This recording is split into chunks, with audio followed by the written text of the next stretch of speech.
Good evening, friends, and welcome to Sleepytime Tales, a podcast aimed at helping you to get a good night's sleep. Do you find your mind plagued with the stresses of modern life, especially when the lights are out and you're trying to get a restful night? Does your spinning mind keep you awake? Follow my voice down the path towards a good night's rest. Listen to me tell a story that will keep your mind from wandering to your daytime problems, the ones you can't solve right now and will be easier to solve while rested. Listen to my voice and allow yourself to drift, following the twists and turns of the story, but slowly letting go and drifting into sleep. Before we go any further, we need to have just a little bit of a chat. This is intended mostly for people who've been with me for a while, but it may be of interest to new listeners as well. If you've been listening to the show for a while and you make use of it regularly every night or a couple of nights a week, and if you have the inclination and if you have the means, I'd like to request that you consider giving the show a little bit of a support on Patreon. I'm mostly covered with month-to-month costs, but I'd like to upgrade some of the services that I use at the moment. I would like to get a friend of mine who's an artist to do some character designs to use on merchandise, and ultimately I would love to do this show full-time. I find it more satisfying than I actually would have believed possible to do Sleepytime Tales and hear from people how I've helped them to improve their lives in sometimes small ways, sometimes big ones. So I'd like to be able to do more episodes and take the time to do some more creative work. So if you'd like to take a look at the Patreon, go to patreon.com/sleepytimetales and have a look at what's on offer there. I've got bonuses from $1 and $5, and there are real benefits there for everybody. I'm not going to go into too much detail, but there is something there worth taking a look at, so please swing by and have a look. Things I do want to mention at the moment, though, is up till the end of December, I'm going to run a couple of little extra little things that I want to try to get people interested in. If you sign up at $5, I will send you a postcard from sunny South Africa to thank you for your support. And I will be, if I reach $50 a month by the end of December, I will do a bonus video episode to all patrons, which I will release the audio as a standard episode a little bit later on to all listeners. One person that's signed up with me recently is actually a very good friend of mine, Elima, was willing to give me a little bit of support and backing, which is much appreciated. So thanks to her, thanks to Elima, and thanks again to the people who are still currently backing me on Patreon. And also a thank you to the people who used to, and obviously situations change, and sometimes that $5 a month or $1 a month isn't achievable anymore. So even if you back me for a month or two at whatever level you did, thank you for the help. It is much appreciated. And also, if you would like to provide some support, but you can't afford or aren't inclined to provide some actual financial help, which in 2019 is something I completely understand. Money is hard to come by these days. You can support in ways that are not necessarily going to cost you anything. You can sign up on Audible. You can go to audibletrial.com/sleepytime to get a free audiobook to keep, as well as a 30-day free trial, and I get a little bit of something when you do that. And please also, if you do use the Audible trial, please let me know so that I can give you a shout out on the episode as well, because I don't get any kind of notification. So if you get it, please just pop me a line on social media or pop me an email. Also, if you would want to try out a really cool app to listen to podcasts on, that's a little bit different to the stuff you used to, check out Radio Public. It's an app available on Android and iOS, and that is very cool for discoverability. It's fun. it helps you discover new podcasts, which is quite cool. And also, they have a little bit of a kickback to the podcasts that people listen to regularly. And I've also got bonus episodes up on there.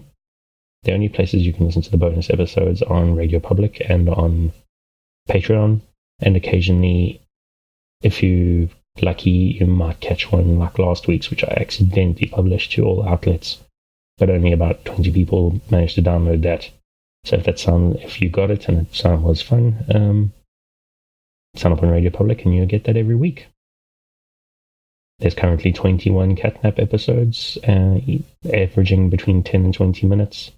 So definitely worth a nice little chunk of time for you to spend some time on. And of course, last but not least, the music that I use for the podcast is Un Désert by Kumiko. The music is available on the Free Music Archive, and I've linked their website and their Patreon in the show notes because they've got some very cool stuff released under various names that I recommend people check out. So, thank you very much. And back to the show. So what exactly is Sleepytime Tales? And what is it for?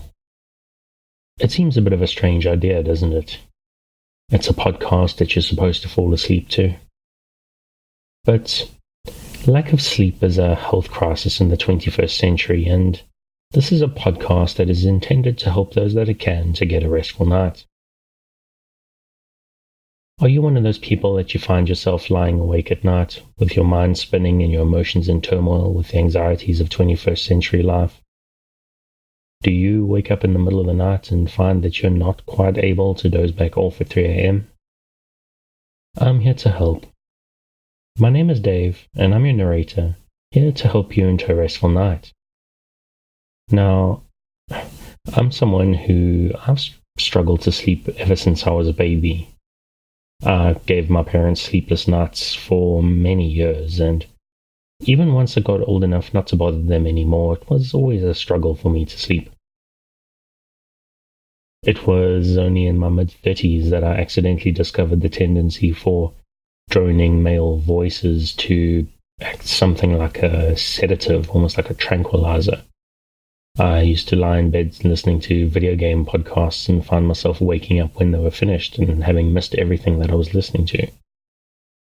And eventually I discovered that there are podcasts out there that actually are intended for people to fall asleep to. So I tried some out and they worked very well for me, but quite a few of them, when I recommended them to other people, people liked the idea, but it didn't really work for them. Quite often the host's voices were quite not to those people's tastes. So I thought to myself, I've got a boring, droning male voice. Let me give it a bash and see if I can do something similar and try to help some people. So basically, here are Sleepytime Tales. Every show starts with this long intro. It usually takes about 15 minutes or so, which is something that not everybody enjoys it, but it is quite important for me to have it. It's here for a couple of reasons. The first one is, if you're a new listener and you've just discovered the show, you might need me to sort of make the case for why you should be listening to it. And I'm here to explain the structure. I'm here to tell you about the intro and the story that we're going to have later, which is going to be long and boring and conceptually interesting, but in practice not quite so fascinating. And for people who've been with me for a while, the plan with this intro is to basically use it as a scene setting to help them develop the habit to get to sleep. Now's the time to make sure your room's a comfortable temperature, have a glass of water, make sure your teeth are brushed, and start preparing that space, preparing yourself for here I am yawning my head off tonight, to prepare yourself and prepare the space that we are building together to help you get a good night's sleep. Now, as far as I know, there's a couple of different ways to engage with the show. For me, when I listen to sleep podcast help me sleep, I need something that my mind can actually focus on. Something, a story or event that lets me keep my mind on something specific so that my mind doesn't spin out. I need to focus just enough to not resist sleep when it comes for me. And basically that's the whole concept of the stories that I tell. For some people, though, they need just like a background noise, some sort of droning baritone that for some people the sound of the sea or sound of the rain works for them. For other people, a boring drony voice may be more in line with their needs. So tonight's story, we are going once again to the town of Mutewallow. If this is your first time with us, don't worry about having missed anything too critical in the past. I refer to events in the past, but it's not a serial story. Every episode stands on its own, and ultimately you should be asleep by the end anyway, so while I do take telling the story quite seriously, it doesn't really matter.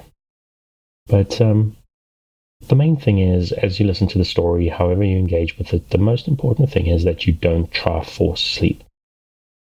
Keep a light mental grip on the thread of my voice, or just allow it to murmur in the background, just to give you something to focus on. And now, obviously, I'm hoping that you're asleep before we get to the end of the episode, but it is very important that you don't feel pressurized. This may not work on the first night. Maybe it'll take you a while to get used to my voice or my strange accent. Maybe one episode just isn't long enough. Queue up a couple and let them run. Whatever you do, though, it's very important that you try to relax. If you're new to the show and prone to late nights lying staring at the ceiling, remember this may take a while for you to work for you, maybe even 2 or 3 days. I'll ask that if you're giving it a try, give it maybe 3 days to see if you start to develop the habit, and if you don't, then there's other options out there for you. Be patient, give it a try and see how it works for you. So queue up a few episodes or just let the whole backlog stream in the background. What I usually do with sleep podcasts is I let them stream all night. I lie in the dark with my earbuds in and just let them run. Often when I wake up at 3 a.m, the stream is still running and I pop the earbuds in and waft back to sleep. Sometimes I even wake up like 30 or 60 minutes before my alarm goes. Usually then I just carry on listening and I fall back asleep again. And often that 30 or 60 minutes of sleep is the best part of my night. There's something about allowing myself to relax completely right before the alarm that is just extremely deeply satisfying. And so you have the basic idea. You relax and you lie in the dark, and while you do that, I'll tell you a tale. So relax, dear listener, my nighttime friend who has elected to lie in the dark, listening to my voice. You will always be safe with me. I'm here to help you relax, to do my part to improve your life in a small way. People don't sleep very well these days, and it makes life quite hard. So I'm here to do my small part to make a big change in your life, to help you to face tomorrow and the day after, well rested and better able to cope and process. I believe very strongly in the merits and benefits of kindness. I'm here because I want to be kind to you. I want to share kindness with you. And it's all in vain if you can't be kind to yourself. You may get tense and rebuke yourself or beat yourself up if you can't sleep. If you're here listening to me, I'm sure it's common that we've at some stage in our life been so frustrated and so tense that we can't get to sleep, and it doesn't help. So even if me hearing your ears tonight doesn't help, don't get tense. Don't get tense about it. Because frustration's one of the biggest enemies of a good night's sleep. The main intention with this podcast is I want to short-circuit that frustration, to distract that feeling that we get when we blame ourselves for not being able to let go and drift into the dark. So take a breath. Forgive the fact that you can't sleep, and let my voice wash over you. Take another breath. Imagine the warm darkness rising up, inviting you to sleep, into a better life starting tomorrow. And if you can't let go, forgive yourself and try again tomorrow. If you've had a life of insomnia, sleep can be something like an enemy. But it is not your enemy. It is a natural process that we've been pulled away from by stress and life, and supposed progress shining bright lights in our eyes at all hours. So I'm here to work with you, to create a safe space, a cocoon in which you can curl up and allow nature to take its course. So if you're still with me, thank you for staying. If you're already asleep, we'll chat again soon. And of course, you aren't hearing me, except maybe in a dream.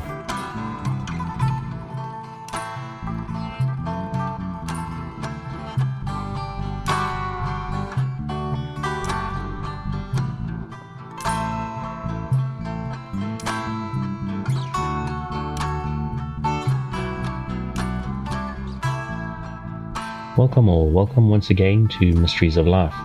I'm your host, Trent Carrington. You will obviously have noticed that we've undergone a little bit of a format change. The web media company that used to fund and produce Mysteries of Life is no longer in existence because, as it turned out, there wasn't a great future on YouTube for this particular company doing sort of mysteries of the world and conspiracy theory type stuff, which is what it turned out to be. So the company went out of business, and I have decided to continue it independently. I'm funding this operation myself. Unfortunately, budget's very tight, and so we've gone from a video news program to a podcast. So thank you for sticking with us this far, and we hope and we believe, because Earl has come with me, he's not longer my cameraman, he does photography and he does my sound. Very experienced in most of that sort of thing. And we are going to continue to bring you the truth of the events in Mutewallow and learn about this truly fascinating place. Tonight's episode, we join the local commercial alchemist, Subine Allegra, at her store/laboratory, which we encountered, well, we saw it in a previous episode. We didn't spend much time there because we were planning on coming back as soon as we got a chance, and so here we are. Now, Miss Allegra is, well, is a miss, obviously, is a young woman, appears to be in her mid-30s. She is tall, slender, with bright red hair. The joke she actually made with me was that she looks like the sort of temptress witch that the witch finders that caused so much damage in the Middle Ages were looking after. I've got to be honest, there's a certain truth to that. She does look like someone who potentially could tempt people into regrettable behaviors, but she doesn't seem like the kind of person to do that. She's very very down to earth, very open, and she just happens to be a magician studying specifically alchemy and practicing and working in a commercial basis. We've been here in her store so far for a few hours, mostly just shadowing, trying to keep out of the way. She seems to be highly respected by most of the other magicians and locals, which is, I suppose, it's not a surprise. She seems young compared to most of the old men and old women that come in, but she obviously fulfills a very important role in the town. So let's go and have a talk to her. Ms. Allegra, thank you so much for taking time to, well, firstly for allowing us to hang around underfoot here, and for taking the time to have a chat to us. It's much appreciated, and I'm sure our listeners will be fascinated. So, explain to me, so alchemy, I've been doing a little bit of reading up, and I think I know, I won't say I know much, but I've got a suspicion of the basics. There's a lot of writing about alchemy, particularly from the early Renaissance. So, how much of what I've read is true? How much isn't? Is there? What are the basics? you tell me rather than have me explain to you what it is. Okay, so alchemy is in a lot of ways, it's the precursor to modern chemistry. Alchemists were among the first people to perform experimentation and to develop experimental methods, and a lot of what today is considered the scientific method has its roots in alchemical practice. One of the most famous alchemists of all time was also very well known as a scientist in this day and age, was Sir Isaac Newton. He wrote far more about alchemy than the things we today consider to be science. His work in optics and his work on gravity were minor distractions to him compared to his alchemical studies. Well, that's really interesting. So a lot of what we consider science today wouldn't really exist if not for Isaac Newton and other people, presumably Niels Bohr and a few others, Tycho Brahe, actually becoming alchemists, and they developed these methods that they later passed on to their successors. So, are many magicians alchemists? Is alchemy something that a lot go into studying? Okay, so pretty much any magician starts their studies out as an alchemist. A lot of the other forms of magic grow from the roots of the practices in alchemy. But alchemy is very time-consuming and needs a lot of, well, not necessarily focus, but it needs a little bit of attention, and things take a long time, and getting ingredients and materials takes a lot of work. So while in theory, pretty much any magician can make any alchemical substance he needs, in practice, to do it on scale and to do it needs a specialist. So in a lot of ways, you as a commercial alchemist, you're almost like the local hardware. You provide the hammers and the nails and the cement that the magicians need. So what sort of things do you produce? I know about things like the Philosopher's Stone. Is that something legit? Is that real? You don't want to talk about that right now? Okay, I suppose we will get there in due course. So, what are the main things you provide? You're not a herbalist. You don't provide magical herbs. What are the things you actually do? Your largest thing is alkahest. What is that? A universal solvent. That's interesting. So what does that mean? I know a solvent is something that you use to dissolve things to create solutions. So alkahest can dissolve anything, literally anything. Sounds potentially dangerous, which is why obviously most magicians don't produce it. So that's quite toxic to produce. Do you do that sort of work here on site? Oh, you've got a tower room in the back where the fumes are processed. Okay. How do universal solvent fumes get processed? Out of curiosity, it sounds like the sort of thing that could be potentially catastrophic. So you've got filters and magical substances that break it down. Okay. Wow, that's really, really fascinating. Now, also, I find it interesting when you talk about alchemical methodology being used in chemistry. And is there a sort of, of course, particularly from the chemist side, there would be a tension between the idea of them producing pure science and the work that they do being based on alchemy, which a lot of them might consider pure nonsense. Do I believe in magic? Yes, I do believe in magic. I've come to this town. This is now my 4th visit here.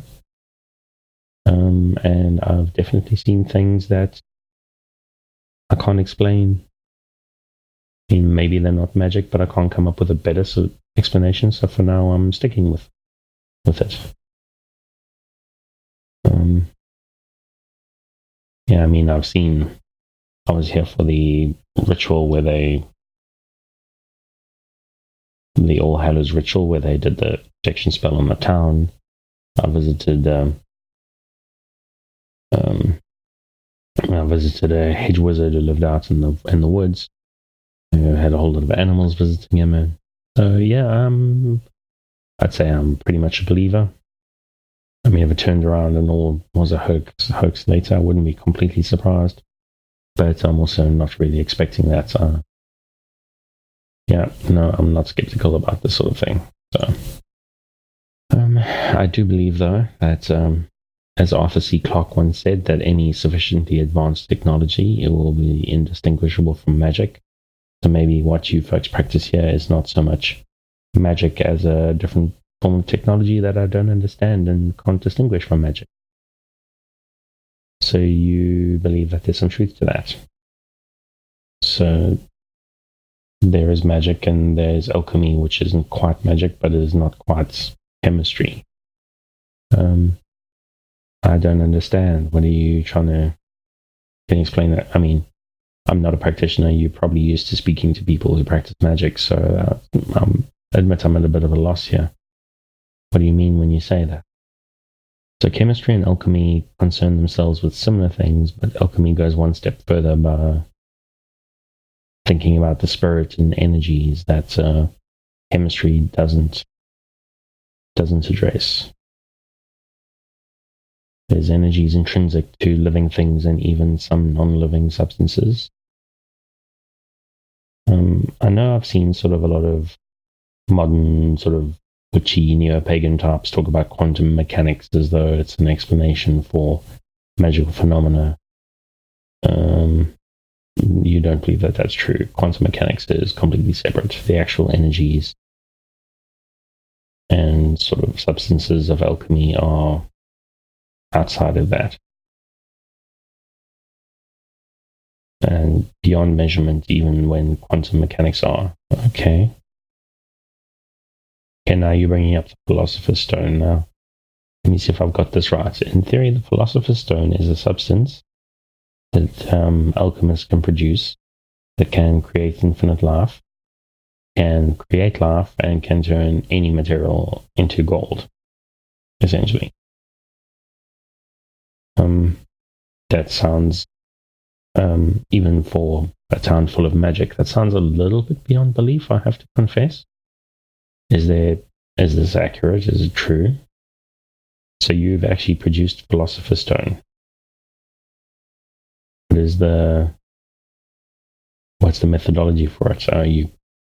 You couldn't even begin to explain. It takes too much. Okay, so it's difficult to create, extremely difficult to create, even for experienced magicians.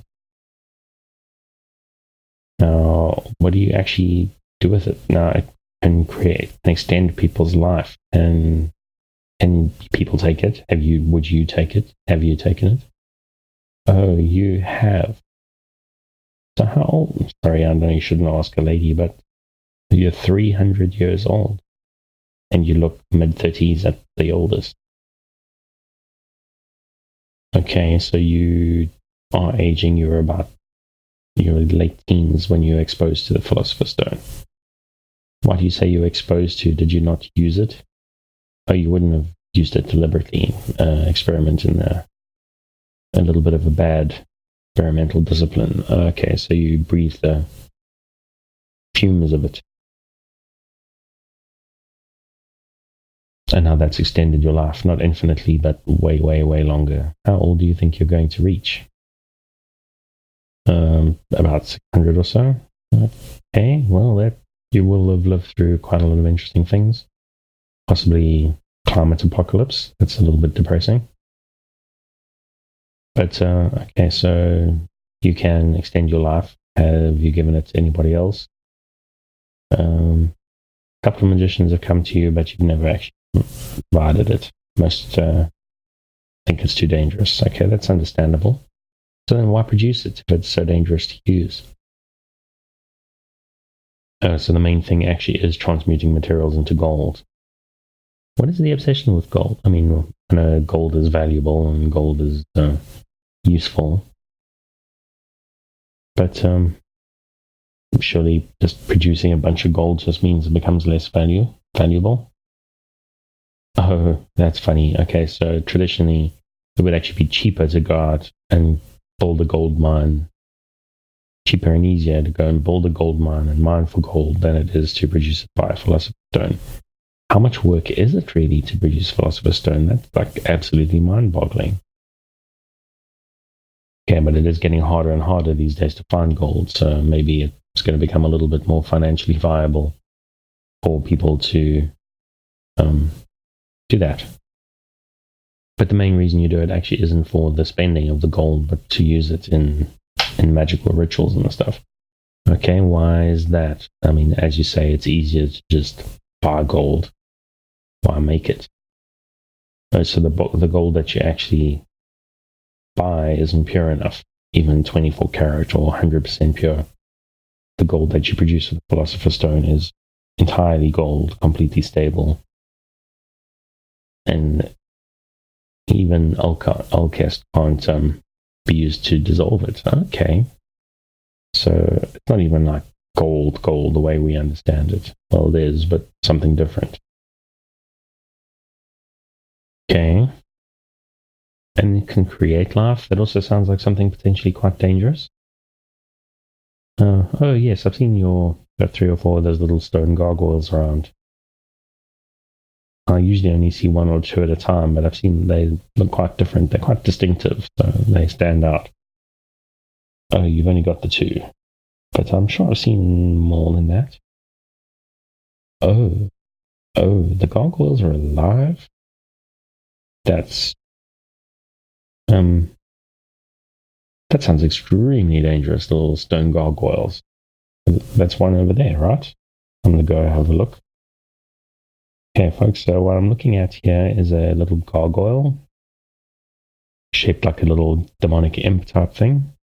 It's basically the size of, more or less the size of 2 fists put together. Very small. I don't see any sign of movement. Obviously it's stone, so it's not breathing. Are you sure? I mean, obviously you're sure, but this doesn't look alive to me. Oh wow, its eyes are opening. Okay, it's made of a dark grey stone, like a type of granite. The eyes are rubies that seem to shine and glow, and the light here is a little bit low. So, okay, it's just winked at me. Okay, I'm a little bit freaked out by this. Are these not dangerous? Oh, so you animated them with a tiny speck of philosopher's stone, barely enough for them to move their body.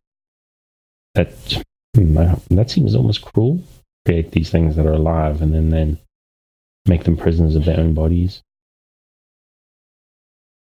Okay, so they keep to themselves. They seem to enjoy their lives, but I suppose sloths enjoy their lives. Snails enjoy their lives, despite the fact that they don't really do much. So I guess the gargoyles count the same. Do they eat or anything? I mean, I can imagine they've got those claws. They look like they could be dangerous. Too slow to be any real risk. Okay, they could jump you in your sleep. They can't climb the stairs. Okay, that seems wise.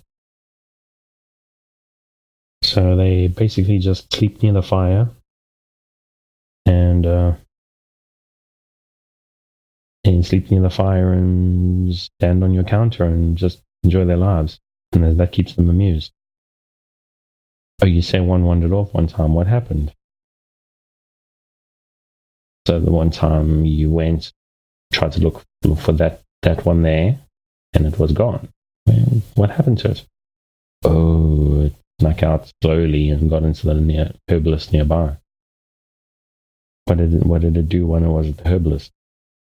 Got into their mandrake stock. Now that's really poisonous stuff, isn't it? It ate their mandrake. Why did it eat? Just out of curiosity. Okay, well, I suppose curiosity is a sign of life of a sort. So I got curious and ate all of her mandrake, and it was sweating the poison out for a while. That was been quite alarming. Hopefully you noticed before anybody got hurt. So for about couldn't touch it for a month. What did you do with it? I put it in a box with some fire and it slept. Okay. And poor little guy, or girl, or creature. Okay, so lead to gold is perfectly possible. You can extend your life hugely. You can create life. So this is really fascinating. So so we see the practical uses of alchemy. We see your role in the town as a provider of important substances. What is the sort of history of alchemy?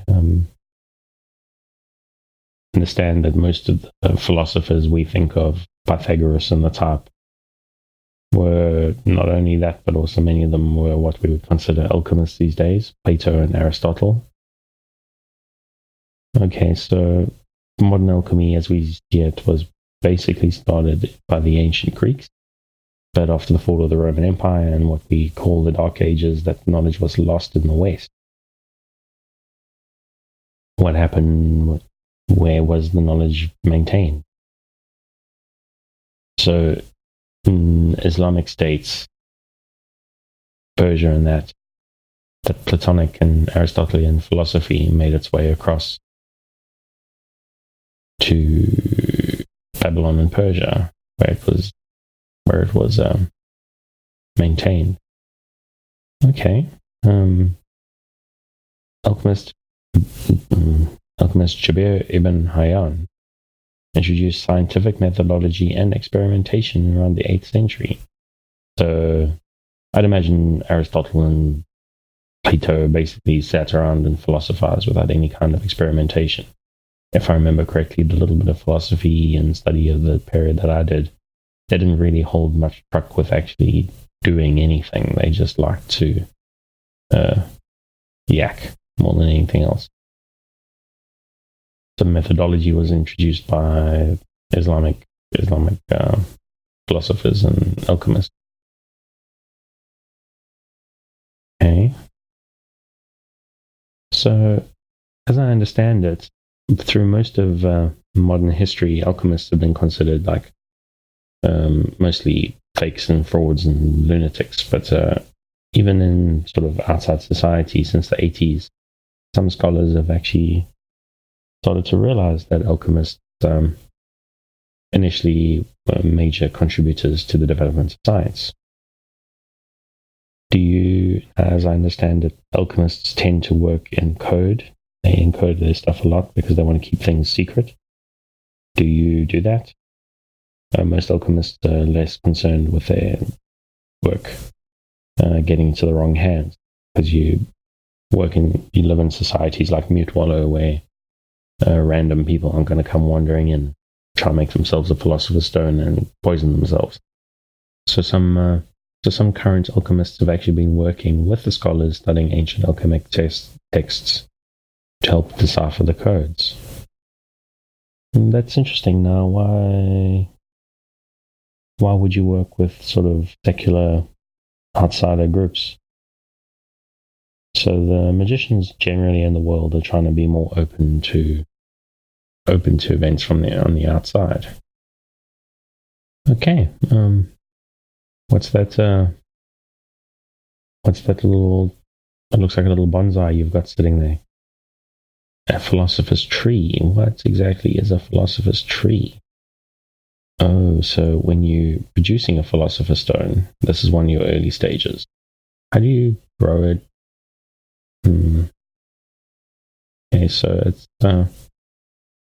Okay, so it's a little bonsai crystal. Okay, that's fascinating.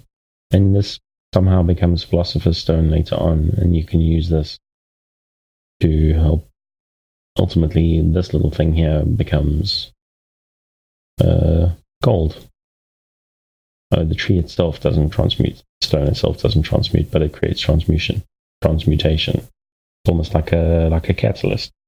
It doesn't actually undergo change itself, it just enables change. Okay. So thank you very much for allowing us to have a chat about alchemy. It's been very interesting. I thank you for your time, and I'm sure we will be seeing you again soon. Thank you very much, Zubin. Okay, thank you, good night. Alright everybody, thank you for joining me on this episode of Mysteries of Life, the real-time mystery podcast. Hopefully the new format change is appealing to folks, and we will see most of you again very soon. Thank you, and good night.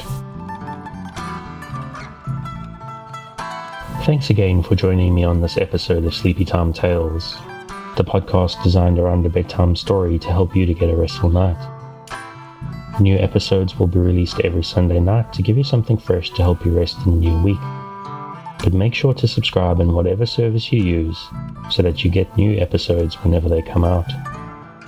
A reminder that the music for tonight is Un Desire by Kumiko.